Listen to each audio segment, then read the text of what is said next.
Friends, நம்ம cook with கோமாளியில Ashwin அவர்கள் செஞ்ச மட்டன் சுக்கா எப்படி செய்றதுன்னு பார்த்துடலாம். அதுக்கு 1 கிலோ அளவுக்கு மட்டன் எடுத்திருக்கேன்.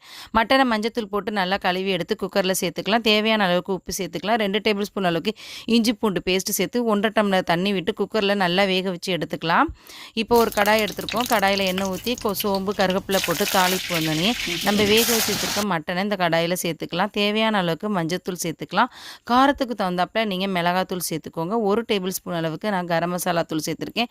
பட்டை, கிராம்பு, ஏலக்காய் பொடி பண்ணது ஒரு 1/4 டேபிள் ஸ்பூன் அளவுக்கு சேர்த்துருக்கேன். இப்போ இதெல்லாம் நம்ம மட்டன் வேகும் போதே உப்பு சேர்த்துட்டோம். இஞ்சி பூண்டு பேஸ்ட்டும் சேர்த்துட்டோம். இந்த தண்ணி நல்லா ட்ரை ஆகி வர முடிக்கும் நம்ம சுருள சுருள கிளறி விட்டுருக்கலாம்.